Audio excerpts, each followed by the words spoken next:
Olá, estudante do programa Se Liga na Educação. Seja bem-vindo e seja bem-vinda a mais uma aula de Geografia. Eu sou o Jean Cássio e hoje nós discutiremos sobre dados socioeconômicos europeus. Essa discussão vocês vão encontrar nas semanas 1 e 2 do PET 3.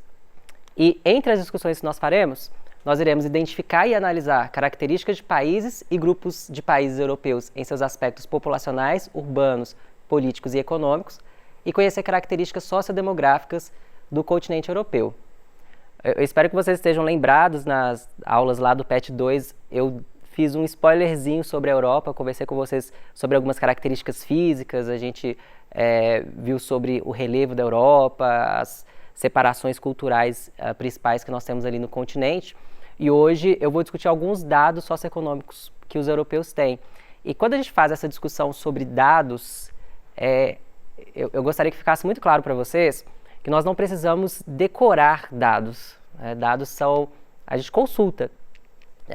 Eu não preciso saber qual que é o tamanho da população de um país, eu não preciso saber qual que é o nome do rio de determinado país, eu não preciso saber qual que é o IDH de um outro país. Esses dados, se eu preciso, eu olho numa enciclopédia, eu olho na internet, não é necessário. Mas quando a gente trabalha dados, é como se a gente estivesse conhecendo a identidade de cada local. Então, por exemplo, quando a gente vai apresentar um amigo para o outro, né, e fala assim, esse aqui é o fulano de tal, ele se chama tal coisa, ele... quantos anos você tem? Você tem tantos anos, né? Você não precisa decorar a idade daquela pessoa para depois, mas quando ela apresenta ali a idade dela, quando ela fala o nome dela, a cidade de onde ela veio, a gente cria algumas ideias sobre aquela pessoa, né? Se ela tem determinada idade, ela viveu tais eventos ela não viveu, e com isso a gente vai formando, vai tendo uma ideia da personalidade da pessoa. Então, apresentando dados de países, né, a minha ideia é que não é que vocês peguem uma tabelinha, um caderno e fiquem lá anotando os dados dos países e tentando decorar. A ideia mesmo é que vocês só estabeleçam relação a partir dos números de um país com o outro e a gente faça algumas comparações com o Brasil também, para a gente ter uma ideia, ok? Bom, vamos localizar a Europa aqui primeiro, né? Eu já fiz isso na outra aula que nós discutimos a Europa, mas a Europa está aqui circulada no hemisfério norte. Vocês podem perceber, eu vou ser até mais específico aqui. Ela é exatamente essa porção que está aqui. Ou seja, entre os continentes, ela tem um território bem diminuto, né? Um território bem pequeno, contudo em projeção internacional, em termos de valores econômicos, de PIB, de turismo, de projeção internacional das suas cidades, a Europa tem um peso muito significativo no mundo, né? Ela acumulou muita riqueza, obviamente a partir principalmente de acúmulo de riqueza de outros continentes, principalmente aqui das Américas, né? Como foi o caso de Portugal, acumulando riqueza do Brasil, e da África e de parte da Ásia e da Oceania também. Bom, e dando um zoom aqui dentro da própria Europa, a gente percebe que há cerca de 742 milhões de pessoas na Europa. Só para a gente ter uma noção, novamente, não precisa decorar esse número, hein? A Terra tem aproximadamente 7 bilhões de pessoas. Se a Europa tem 742, na verdade eu tô trazendo um número aqui bem já desatualizadinho, né? A Terra tem 7 bilhões de pessoas, hoje em dia já está uns 7 bilhões e 800 milhões. Significa que a Europa tem cerca de 10% da população do mundo. Ou seja, vamos voltar lá naquele slide. Esse continente pequenininho aqui tem 10% da população mundial, que significa que ela já é muito povoada, né? O seu território é bem ocupado por pessoas em vários locais. Mas se destaca algumas regiões especificamente. Aqui nesse mapa, tudo que está, quanto mais próximo do vermelho, mais concentração de pessoas em um único espaço. O que significa concentração de pessoas? Significa que tem mais prédios, mais pessoas morando uma em cima da outra em níveis de pavimentos diferentes, ou que a densidade urbana é maior, ou seja, mais pessoas morando em cidades do que em campos, que ficam mais afastadas. Isso faz uma área ser mais povoada do que a outra. E a gente observa, então, que há uma concentração de pessoas, principalmente nessa faixa aqui, ó, que é até conhecida como banana azul, que é uma faixa com uma concentração significativa de pessoas. Na verdade, ela pega até um pedacinho aqui embaixo também da França. Com algumas cidades bem conhecidas aqui, como Londres, por exemplo, aqui no Reino Unido, Amsterdã, Bruxelas, Paris, Berlim, Milão e Turim, na Itália. É um conjunto, uma mancha de cidades que vão se conectando uma a outra, de forma, se a gente pensar no nosso contexto aqui em Minas Gerais, por exemplo, você pega o carro ou o ônibus e pega uma BR, pega uma estrada, é comum a gente, às vezes, passar 15, 20 minutos sem ver nenhum povoado no entorno, ou nenhuma cidade, né? Só vegetação nativa, ou pasto, ou áreas abertas. Nessa região ali na Europa, isso não se torna tão comum. Você passa nas estradas e o tempo inteiro você vê povoados, cidadezinhas uma em cima da outra. Tá? Então, às vezes, quando mostra assim, densamente povoado, as pessoas têm a sensação que está todo mundo em apartamentos minúsculos, cubículos, né? Não é necessariamente isso. É essa menor quantidade de áreas verdes e de pastos abertos que fazem essa concentração populacional. Outros locais, né, vão ser as capitais e grandes cidades, como Madrid, Barcelona, Roma, Moscou, né, são outras concentrações, e alguns vazios demográficos vão acontecer mais para norte da Europa, como é o caso da Islândia, que é bem pouco povoada, o norte da Escócia, aqui na Escandinávia, Noruega, Suécia, Finlândia, e a Rússia também, uma parte norte da Rússia. Obviamente, essas regiões são pouco povoadas por questões climáticas mesmo, clima polar, é muito frio durante o ano todo, e isso desestimula a ocupação de pessoas ali naqueles locais. Bom, deixa eu limpar aqui. Aí eu trouxe alguns números aqui para a gente comparar. Embora a Europa seja densamente povoada, tenha muitas pessoas lá, o fato dela ter um território pequeno, né, e os países da Europa terem área pequena, faz com que a população, se comparada à população brasileira, seja não tão considerável assim. Se a gente observar nessa tabela, o Brasil ele tem cerca de 211 milhões de pessoas. Ou seja, o Brasil ele tem mais pessoas do que qualquer país europeu. Eu coloquei aqui outros países europeus em ordem de população. A Rússia é o país europeu com maior população, tem 144 milhões de pessoas. Ou seja, o Brasil tem quase que o dobro da Rússia. Só que ainda assim, a Rússia e a Turquia são países que têm um pedacinho na Europa e um pedaço na Ásia. Ou seja, parte dessa população desses 144 e desses 78 milhões estão lá na Ásia e não na Europa. Então, de países inteiramente europeus, a Alemanha é o mais populoso, com 81 milhões de pessoas, ou seja, menos que a metade da população do Brasil. A França, 66 milhões de pessoas. Reino Unido, 65, Itália, 61. Ou seja, às vezes, quando a gente vê esses números, a gente pensa assim, nossa, mas a França só tem isso, né? A França é tão falada, ela é tão famosa, se fala tanto da economia francesa, Reino Unido, Alemanha, nem se fale, né? Aqui a gente já vê que a distribuição de riqueza no mundo,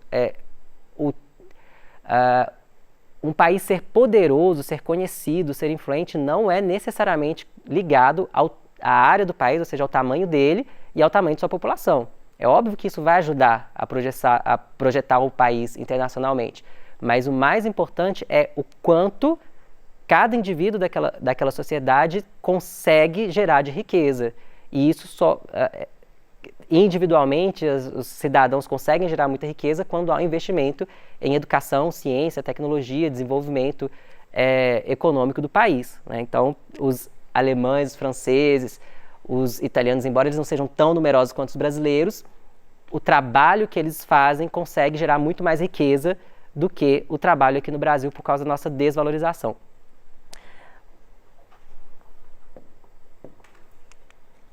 Bom, e falando da rede urbana europeia, as cidades europeias, elas se projetam muito internacionalmente, ou seja, se a gente parar para pensar assim, quais cidades da Europa eu já ouvi falar por nome, ou eu já vi em uma revista, ou em um filme. Vão ter várias cidades que são internacionalmente conhecidas, né? Só pensando aqui rápido.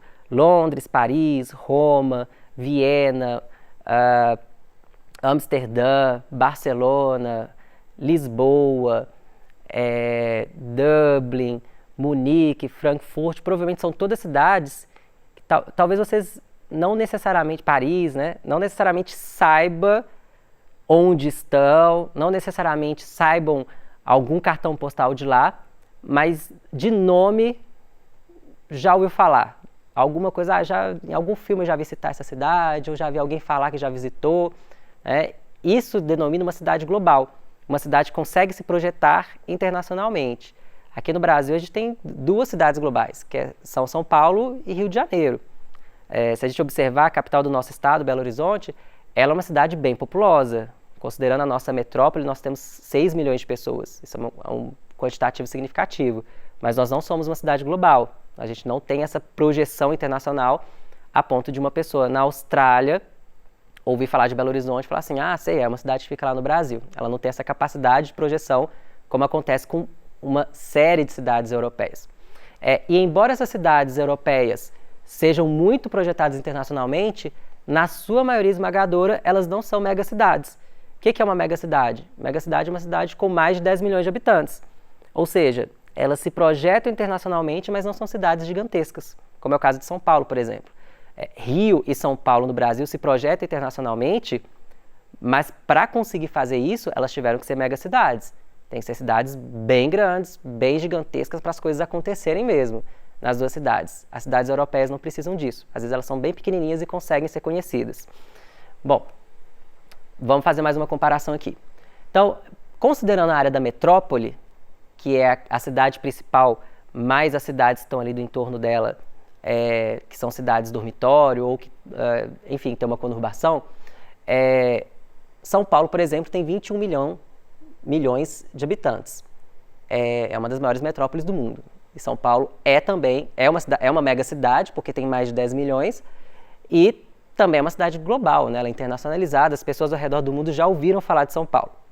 Belo Horizonte, eu coloquei Belo Horizonte porque é a capital do nosso estado, tem 6 milhões de habitantes na sua metrópole. Comparando agora com cidades europeias, Paris é uma mega cidade, porque ela tem 11 milhões de habitantes, ela tem mais de 10 milhões, e ela é uma cidade global.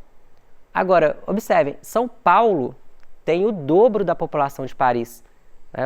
Se a gente juntar duas Paris, a gente tem São Paulo. Mas pela dimensão que Paris tem no cinema, na literatura, nas artes, na economia, na política, às vezes passa para a gente a sensação que Paris é muito maior que São Paulo, né? Ela se projeta muito mais, mas não necessariamente, né? Como eu falei lá na hora que eu estava falando da população dos países, não é tamanho de população ou de área que faz um local ser influente, mas sim a valorização econômica das pessoas que moram naquele local. Londres não é sequer uma megacidade, tem 8,9 milhões de habitantes. Barcelona, na Espanha, tem menos pessoas do que Belo Horizonte. E olha a projeção que Barcelona tem. Lisboa tem 3 milhões de habitantes. Amsterdã, na Holanda, tem 1 milhão de habitantes.